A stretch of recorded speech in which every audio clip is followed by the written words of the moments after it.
Questions जो है देखेंगे फंडामेंटल ऑफ कंप्यूटर का चैप्टर 1 से हम लोग देखेंगे जो वीवीआई क्वेश्चंस होगा। इसमें बहुत इंपॉर्टेंट आपका क्वेश्चंस है जो कि एग्जामिनेशंस के लिए ये आपके लिए बहुत यूजफुल होगा। पहला चैप्टर फंडामेंटल ऑफ कंप्यूटर्स, जिसमें लगभग जो है 15 to 20 मार्क्स का क्वेश्चंस पूछता है। तो इसके लिए आपको पहले प्रिपेयर्ड होना होगा, है ना।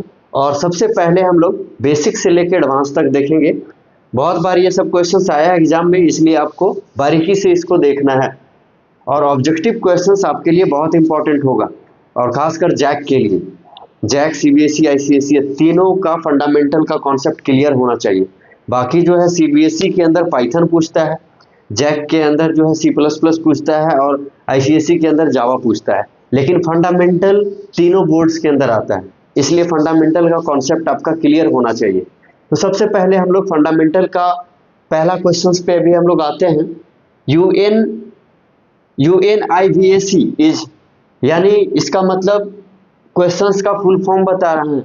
यहाँ पे यूएनआईवीएसी का फुल फॉर्म क्या होगा, या फिर इस तरीके से क्वेश्चंस पूछ सकता है यूएनआईवीएसी स्टैंड फॉर, यानी इसका फुल फॉर्म आपको बताना है, इसका फुल फॉर्म क्या होगा। तो यूएनआईवीएसी जो होता है यूनिवर्सल ऑटोमेटिक कंप्यूटर्स होता है, जो ऑटोमेटेड टास्क को परफॉर्म करने का काम करता है। अगर आपको आंसर पता होगा तो आप पहले कमेंट सेक्शंस में बता सकते हैं, है ना। अभी हम लोग देखेंगे क्वेश्चन नंबर 1 में जो आया है यूनिवर्सल ऑटोमेटिक कंप्यूटर्स, यानी ये जो है यूएनआईवीएसी यूनिवर्सल ऑटोमेटिक कंप्यूटर्स कहलाता है। अब यहाँ पे दूसरा क्वेश्चन है the basic operation perform by a computer are, यानी बेसिक ऑपरेशंस क्या होगा। बेसिक ऑपरेशंस में पहला ऑप्शन में बताया है अर्थमेटिक ऑपरेशंस, दूसरा लॉजिकल ऑपरेशंस, तीसरा स्टोरेज एंड रिलेटिव, चौथा ऑल ऑफ दिस। कहने का मतलब ये है कि जो कंप्यूटर का बेसिक ऑपरेशंस है वो क्या क्या है। तो यहाँ पे अर्थमेटिक ऑपरेशंस का मतलब आप लोग को हम पढ़ाए थे कि प्लस माइनस सब्ट्रैक्शन मल्टीप्लिकेशन, ये सब आपका क्या है, अर्थमेटिक ऑपरेशंस है, जहाँ पे अर्थमेटिक से रिलेटेड क्वेश्चंस को हम लोग सॉल्व भी किए थे। लॉजिकल ऑपरेशंस है ना, लॉजिकल स्टेटमेंट, जैसे यहाँ पे लॉजिकल एंड लॉजिकल और लॉजिकल नोट का भी यूज किए थे हम लोग। तो बेसिक ऑपरेशंस में से क्या क्या होगा, तो जनरली ये बेसिक्स ऑपरेशंस जो है आपका ऑल ऑफ द एबव होगा, क्योंकि इसके अंदर स्टोरेज एंड रिलेटिव्स भी आता है ना, स्टोरेज एंड रिलेटिव्स भी आता है, इसलिए इसका आंसर आपका ऑल ऑफ द एबव होगा। Question number 3, the two major type of computer chips are. आप लोग को बताए थे चिप्स का मतलब जहां पे डेटा को स्टोर किया जाता है, जैसे इंटरनल और एक्सटर्नल, ये दो ही मेन मेमोरी होता है जहां पे हम लोग डेटा को स्टोर करते हैं। इंटरनल को हम लोग प्राइमरी मेमोरी बोलते हैं और एक्सटर्नल को हम लोग सेकेंडरी मेमोरी भी बोलते हैं। तो ऑप्शंस में क्या क्या दिया हुआ है, दो major type of computer chips क्या क्या होगा। तो पहला यहाँ पे बताया है इंटरनल एक्सटर्नल मेमोरी चिप, दूसरा जो है प्राइमरी मेमोरी चिप, सी में बताया है micro processor chip, and D में बोला है बी एंड सी। तो बी एंड सी के अंदर क्या है, प्राइमरी मेमोरी चिप और माइक्रो प्रोसेसर चिप। तो यहाँ पे जो है क्वेश्चन 3 का जो आंसर होगा वो डी होगा, है ना, डी होगा। क्यों डी होगा, क्योंकि जो यहाँ पे बी एंड सी है जो कि दो मेजर टाइप ऑफ कंप्यूटर्स का चिप है। यहाँ पे प्राइमरी मेमोरी चिप और माइक्रो प्रोसेसर चिप, है ना, ये दोनों मेजर टाइप ऑफ जो है चिप कहलाता है, इसलिए इसका ऑप्शन बी एंड सी होगा। Next question number 4, microprocessors as switching device for which of generations of computer. आप लोग को बताए थे हम जनरेशंस ऑफ कंप्यूटर के अंदर अभी कौन सा जनरेशन चल रहा है ना, स्टेप बाय स्टेप, जैसे first generation, second generation, third generation, fourth generation, है ना, फिफ्थ जनरेशन। अभी तो आप पढ़े होंगे कि एआई आया है, आर्टिफिशियल इंटेलिजेंस, जो भी करंट में चल रहा है। लेकिन यहाँ पे जो बात बोला है वो माइक्रो प्रोसेसर कौन सा जनरेशन में जो है था, कौन सा जनरेशन के अंदर माइक्रो प्रोसेसर जो है कमांड कर रहा था, है ना। तो माइक्रो प्रोसेसर जनरली जो माइक्रो प्रोसेसर आया था वो आपका जो है फोर्थ जनरेशन के अंदर आया था। किस में आया था, फोर्थ जनरेशन के अंदर आया था। ये नेक्स्ट क्वेश्चन क्या है, जिसमें से कि आपको क्वेश्चन नंबर 5 में पूछा है what is the main difference between a mainframe and supercomputer. देखिए सुपर कंप्यूटर और मेन फ्रेम कंप्यूटर्स के अंदर मेजर डिफरेंस क्या है? तो generally supercomputer very fast होता है, सुपर कंप्यूटर पावरफुल होता है according to mainframe computer. Supercomputer जो होता है हाईली पावरफुल, उसका कॉन्फ़िगरेशंस भी बहुत हाई होता है। बट अगर मेन फ्रेम कंप्यूटर्स का बात करें तो वो उसका कॉन्फ़िगरेशंस थोड़ा डाउन होता है।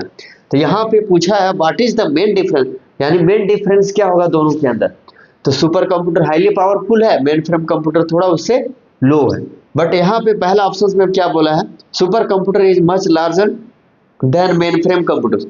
सुपर कंप्यूटर जो है मेन फ्रेम से लार्जर, एंड बी में बोला है supercomputers are much of smaller than mainframe, and supercomputers are the focused and execute few the programs of as fast possible while of the mainframe computers।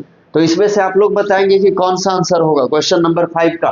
अगर आपको पता होगा तो comment section में बताएं। क्वेश्चन नंबर 5 में यही चीज बोला है, तो क्वेश्चन नंबर 5 के अंदर क्या आंसर होना चाहिए। तो यहाँ पे जनरली बहुत सारा ऑप्शंस दिया हुआ है, 4 ऑप्शंस में से सही आपको आंसर बताना है।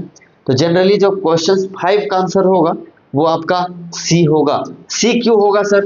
तो सी इसलिए होगा क्योंकि supercomputers are the focus to execute few program fast possible while of the mainframe computer use as the power to execute as many program the concurrently. कहने का मतलब ये है कि यहाँ पे जो सुपर कंप्यूटर है वो थोड़ा एग्जीक्यूशन फास्ट होता है। अभी आप लोग को हम तुरंत बताएं कि सुपर कंप्यूटर हाईली पावरफुल होता है। सुपर कंप्यूटर का यूज हम लोग बहुत सारे ऐसे जैसे इसरो नासा के अंदर रिसर्च करने के लिए यूज किया जाता है। बहुत सारे ऐसे ऑर्गेनाइजेशंस के अंदर सुपर कंप्यूटर का यूज किया जाता है। मेन फ्रेम कंप्यूटर कोई छोटे मोटे एजेंसीज, गवर्नमेंट हॉस्पिटल्स है ना, ये सभी में मेन फ्रेम कंप्यूटर का यूज होता है। बट सुपर कंप्यूटर थोड़ा हाईली पावरफुल है, इसलिए इसका ऑप्शन सी होगा। चलिए अब आइए क्वेश्चन नंबर आपका जो है नेक्स्ट आपको आना है क्वेश्चन नंबर 6 के अंदर। क्वेश्चन नंबर 6 है आपका, क्वेश्चन नंबर 6 देखेंगे। ASCII and the ABCDIC are the popular character coding system. What does the ABCDIC stand for? यानी यहाँ पे आपको इसके बारे में नहीं, आपको यहाँ पे इसका फुल फॉर्म बताना है। यानी स्टैंड्स फॉर जहाँ पे भी पूछे आपको इसका फुल फॉर्म बताना है। फुल फॉर्म जनरली जो पूछा जाता है वो 5 से 6 मार्क्स का रहेगा, 5 to 6 मार्क्स का। तो आपको फुल फॉर्म हमेशा याद रखना है। तो यहाँ पे जो है आपको ABCDIC स्टैंड्स फॉर, तो यहाँ पे ऑप्शन ए आपका सही होगा, एक्सटेंडेड बाइनरी कोडेड डेसिमल्स है ना, इंटरचार्ज कोड, यानी ऑप्शन ए आपका सही होगा। तो ये चीज आपको याद रखना है। क्वेश्चन नंबर आपका 7, क्वेश्चन नंबर 7 देखना है।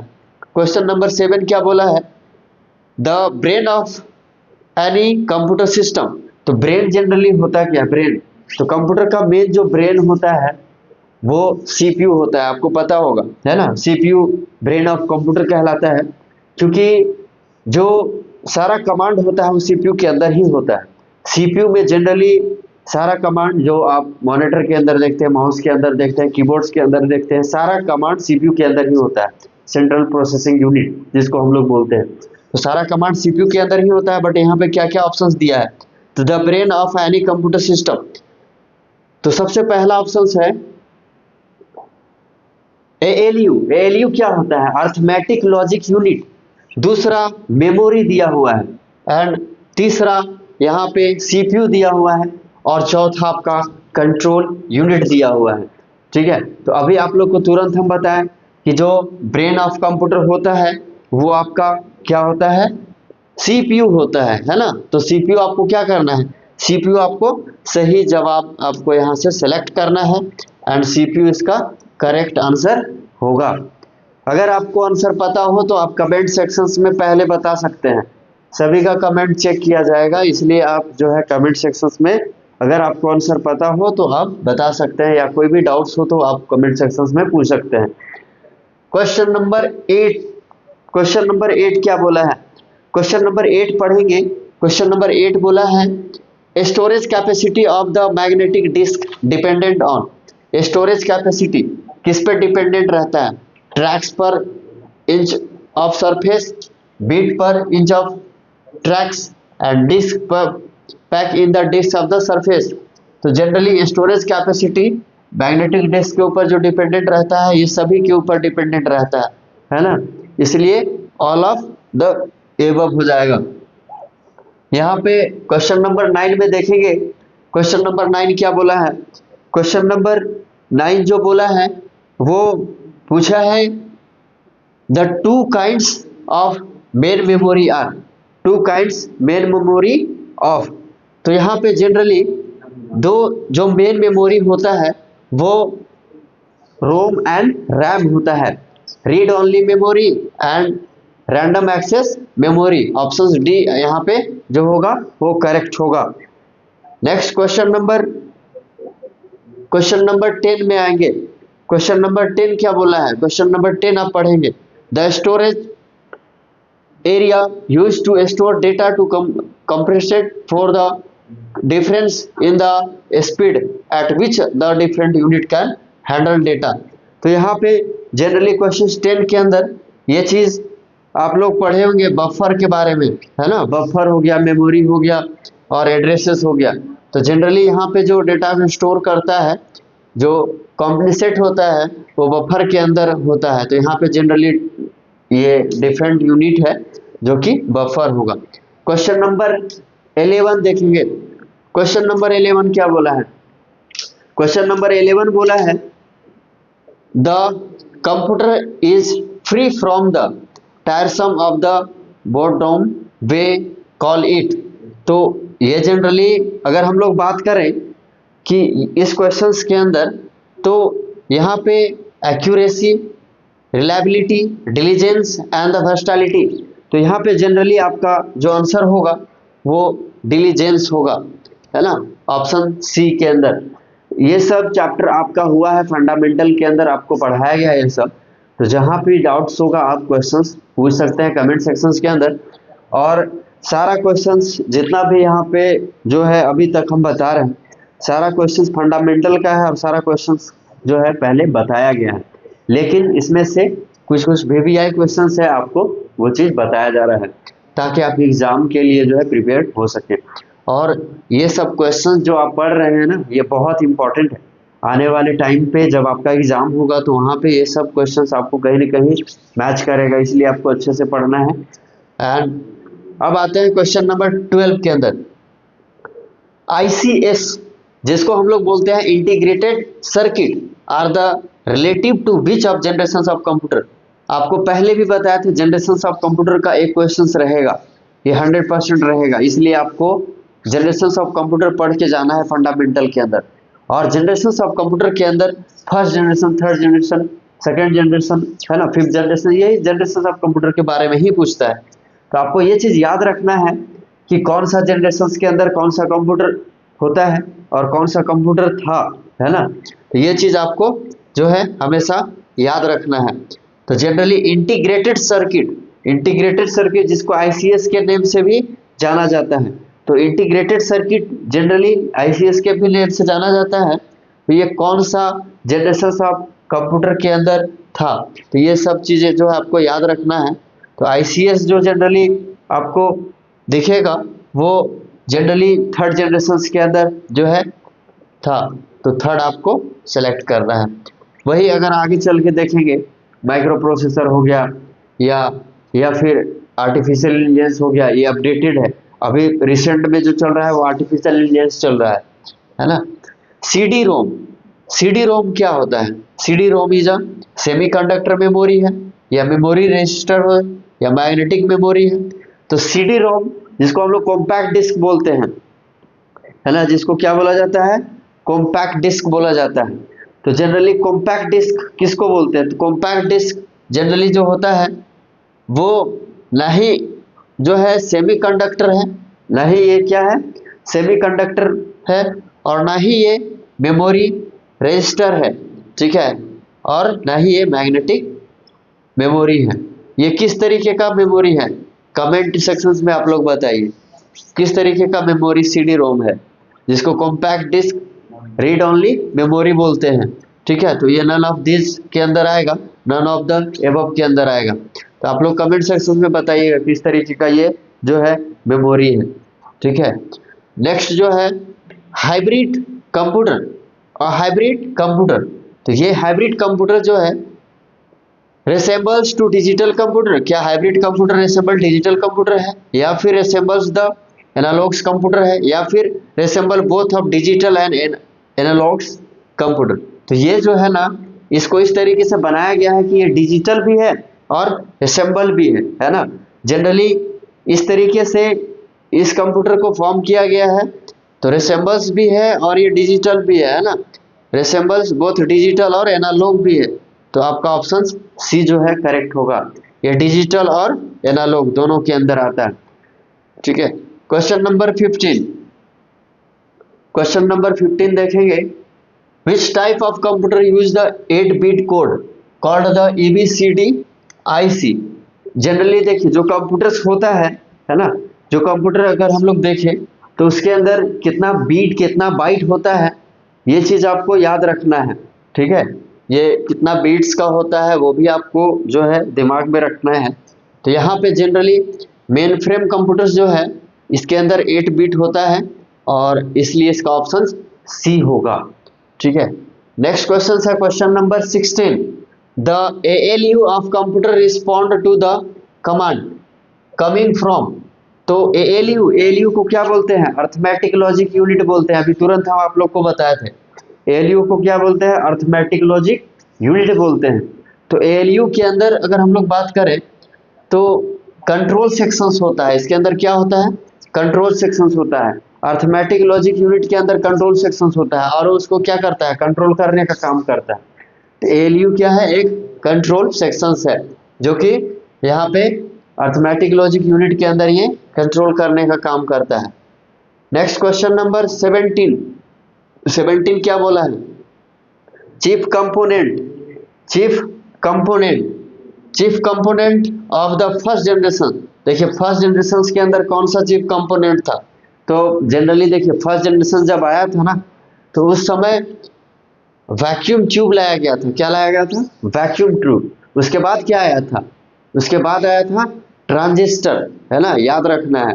पहले जब फर्स्ट जनरेशन सब कंप्यूटर का बात करें तो वैक्यूम ट्यूब था, फिर उसके बाद क्या आया, ट्रांजिस्टर आया, फिर इंटीग्रेटेड सर्किट आया, है ना। इस तरीके से अकॉर्डिंग टू जनरेशन ये बढ़ते गया।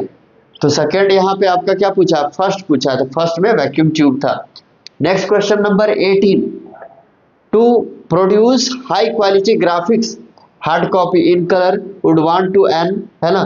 तो यहाँ पे हाई क्वालिटी ऑफ ग्राफिक्स हम आप लोग को पहले भी बताए थे। ग्राफिक्स का मतलब क्या, GUI, ग्राफिकल यूजर इंटरफेस, है ना।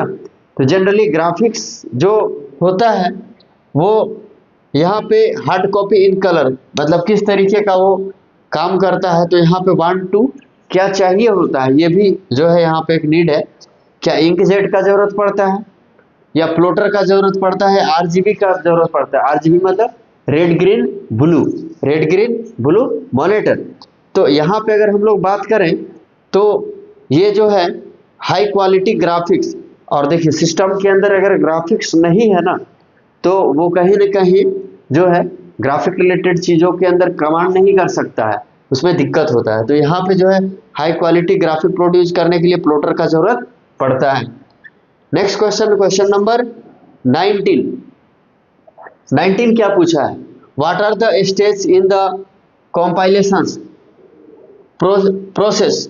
तो यहाँ पे जो 19 के अंदर पूछा है वो एक स्टेज बताना है, जहाँ पे क्वेश्चन ए में अगर बात करें हम लोग ऑप्शन ए के अंदर, तो first study system and design to testing, दूसरा में बोला इम्प्लीमेंटेशन एंड डॉक्यूमेंटेशन, एंड यहाँ पे lexical and analyse, syntax analysis, code generation and none of above. देखिए हमेशा आप लोग को बताया है कि जो प्रोग्राम के अंदर होता है तो सबसे पहले डॉक्यूमेंटेशन होता है, उसके बाद क्या होता है, प्री प्रोसेसर डायरेक्टिव होता है, उसके बाद क्या होता है, ग्लोबल डिक्लेरेशंस होता है, उसके बाद क्या होता है, फंक्शन डिक्लेरेशंस होता है। ठीक है, तो यहाँ पे जो है 4 ऑप्शंस दिया हुआ है, लेकिन आपको क्या पूछा है, यहाँ पे पूछा स्टेज ऑफ कंपाइलेशन प्रोसेस। तो स्टेज ऑफ कंपाइलेशन प्रोसेस के अंदर लेक्सिकल एनालिसिस होता है और सिंटैक्स एनालिसिस करने का काम करता है।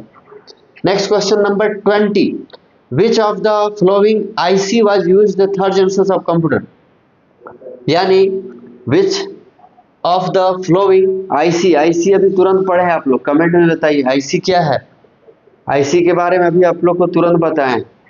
तो आईसी जो है वो इंटीग्रेटेड सर्किट है, इंटीग्रेटेड सर्किट है जो यहाँ पे थर्ड जनरेशन ऑफ कंप्यूटर के अंदर था।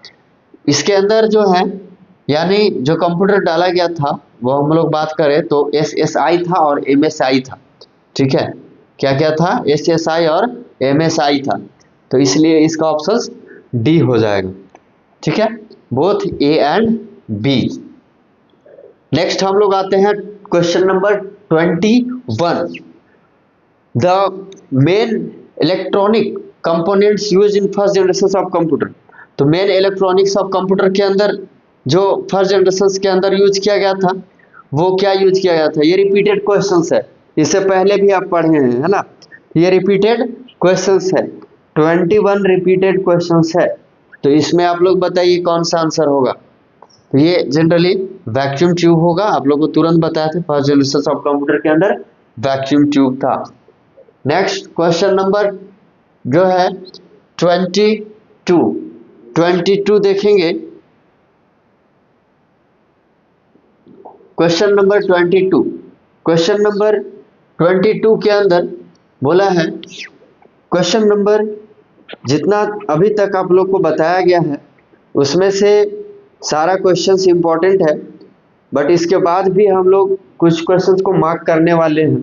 क्वेश्चंस बोला है अ डम्ब टर्मिनल हैज, यहाँ पे क्या है, डम्ब है ना, DUMB, dumb terminal has an embedded micro processor, या दूसरा है एक्सटेंडेड मेमोरी, तीसरा है क्वेश्चंस यहाँ पे ऑप्शंस में दिया हुआ है, थर्ड ऑप्शन अगर आप देखेंगे तो इंडिपेंडेंट प्रोसेसिंग कैपेबिलिटी है, और डी में है कीबोर्ड एंड स्क्रीन है। तो इसमें से आप जो है ऑप्शंस बताएंगे, यहाँ पे जो डम्ब टर्मिनल्स जो होता है वो कीबोर्ड एंड स्क्रीन के अंदर होता है, ऑप्शंस डी में आप जो है इसको करेक्ट करेंगे। क्वेश्चन 23, 1 मिली सेकेंड इज, देखिए ये जो है बहुत इजी क्वेश्चन है, 23 में पूछा है 1 millisecond is, 1 millisecond is, तो यहाँ पे 1 मिली सेकेंड इज द 1000, यहाँ पे इस तरीके से आपको जो है आंसर्स को टिक करना है। Question number 24, the output quality of the printer is measured by, देखिए आउटपुट क्वालिटी का मतलब आउटपुट जनरेट कर रहा हूँ, है ना, तो आउटपुट जनरेट कर रहा हूँ, तो 24 के अंदर क्वेश्चंस का कहना है ये जो आउटपुट जनरेट करता है वो डॉट पर स्क्वायर इंचेस के अंदर करता है, ऑप्शन ए आपका सही होगा। Next question 25, which of the flowing was the special purpose computer.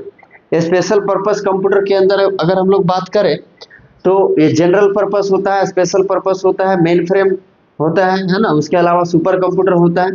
तो यहाँ पे स्पेशल जो है पर्पस के बारे में बोला है। तो 24 के अंदर स्पेशल पर्पस जो है आपका यहाँ पे ABC, इसको बोल सकते हैं ABC, है ना, ये जो है ऑप्शंस में दिया हुआ है। और अगर बात करें हम लोग जनरल पर्पस या स्पेशल पर्पस या फिर मेन फ्रेम कंप्यूटर्स, तो टाइप्स ऑफ कंप्यूटर के अंदर, क्लासिफिकेशंस ऑफ कंप्यूटर के अंदर हम लोग डिस्कस किए थे ये टाइप्स ऑफ कंप्यूटर क्या होता है और इसके अंदर कौन कौन सा कैटेगरीज होता है। तो यहाँ पे स्पेशली जनरली जो यूजर होता है ना वो स्पेशली अपने यूज के लिए जो सिस्टम यूज करता है उसको स्पेशल पर्पस बोला जाता है। Next question number 26, what was the computer invented of the Atanasoff and the Clifford.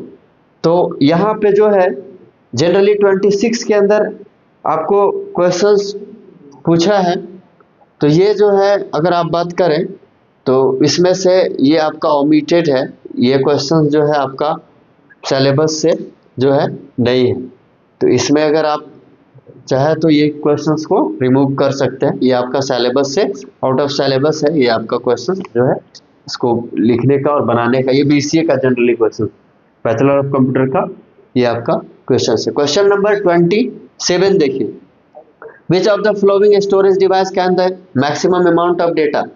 Maximum amount of data कौन सा डिवाइसेस के अंदर होता है? तो जनरली 27 के अंदर जो पूछा है वो कौन से स्टोरेज डिवाइस के अंदर मैक्सिमम ऑफ डेटा स्टोर किया जा सकता है? तो हार्ड डिस्क के अंदर। किसके अंदर? हार्ड डिस्क के अंदर जो है मैक्सिमम डेटा ऑफ स्टोरेज किया जा सकता है। Next question 28, which computer was the considered first electronic computer until 1973 when the court of the elevation of the patent। तो यहाँ पे कहने का मतलब ये है, क्वेश्चंस के रिगार्डिंग अगर हम लोग बात करें तो ENIAC के माध्यम से जो है 1973 के अंदर ये जो है इवेंट किया था, है ना। क्वेश्चन नंबर अब जो है 29 आइए, अब physical connections between the microprocessor memory and other parts of the microprocessor is known as. तो फिजिकल कनेक्शंस क्या होता है माइक्रो प्रोसेसर मेमोरी के अंदर? ऑप्शन ए में दिया हुआ है पाथ। ऑप्शन बी का बात करें तो ऑप्शन बी के अंदर जो है बस दिया हुआ है, और अगर ऑप्शन सी का बात करें तो ऑप्शन सी में जो है रॉड दिया हुआ है, और ऑप्शन डी के अंदर ऑल ऑफ द एबव दिया हुआ है। तो इसका जो करेक्ट आंसर होगा वो एड्रेस बस, ये पहले भी आप लोग को पढ़ाए हैं। नेक्स्ट बताया है क्वेश्चन नंबर 30। क्वेश्चन नंबर 30 के अंदर है high density double sided floppy disk could store blank of data. ये फिल इन द ब्लैंक से क्वेश्चन है। तो यहाँ पे ब्लैंक ऑफ डेटा के अंदर जो है वो आपका कितना सारा डेटा यहाँ पे स्टोर किया जा सकता है। हाई डेंसिटी डबल्स के अंदर आप लोग को पढ़ाया था डबल फ्लोट, है ना, इंट के अंदर। तो ये जो है डेटा स्टोर कितना करेगा? तो ये जो है आपका डेटा स्टोर करेगा 1.44 MB। तो ये आपको याद रखना है। तो टोटल 1 से लेके 30 क्वेश्चन अभी हम बताएं, जिसमें से बहुत सारा क्वेश्चन ऐसा है जो VVI है, तो ये आपको याद रखना है। अब जो है इसके अलावा और भी क्वेश्चंस है, इस पर भी हम लोग डिस्कस करेंगे। ये 30 क्वेश्चंस में जो भी आपको डाउट रहेगा वो आपको पूछना है, कमेंट सेक्शंस में आप पूछ सकते हैं, ठीक है। और जो भी चैप्टर में आपको दिक्कत है उस चैप्टर के बारे में आप कमेंट सेक्शंस में लिखें, उस चैप्टर पे हम डिस्कस करेंगे। बाकी फंडामेंटल तो बहुत ईजी है, फंडामेंटल पे आप इजीली कर पाएंगे, बट उसके अलावा भी हम VVI क्वेश्चंस पे डिस्कस कर दिए। उसके अलावा जो है लॉन्ग टाइप क्वेश्चन आंसर भी हम लोग डिस्कस करेंगे, और जो शॉर्ट फॉर्म के अंदर जो क्वेश्चन पूछा जाता है 2-3 मार्क्स का वो भी हम लोग डिस्कस करने वाले हैं। तो आगे जो है आपको देखना है, और बहुत इम्पॉर्टेंट होगा, इसलिए आपको रेगुलर जो है अटेंड करना है क्लास, है ना। और जहां डाउट होगा वहां पे आप कमेंट सेक्शन में पूछेंगे। इसके अलावा हम लोग जो प्रोग्रामिंग से होगा उस पर भी अभी हम लोग डिस्कस करेंगे। सिंटैक्स हो गया, लूपिंग स्टेटमेंट हो गया, वाइल लूप हो गया, डू वाइल हो गया, है ना। और उसके अलावा उप्स बहुत इंपॉर्टेंट है, जहां से बहुत सारा क्वेश्चन पूछता है। क्लास हो गया, inheritance, encapsulation, dynamic binding, polymorphism, ये सारे चैप्टर को स्टेप बाय स्टेप जो है बताने वाले हैं, ठीक है। Thank you so much, like subscribe and share, ठीक है। नेक्स्ट क्लास में आप आगे आपको उप्स कॉन्सेप्ट बताएंगे, ऑब्जेक्ट ओरिएंटेड प्रोग्रामिंग लैंग्वेज, जहां पे आपको क्लास और ऑब्जेक्ट पे डिस्कस करेंगे।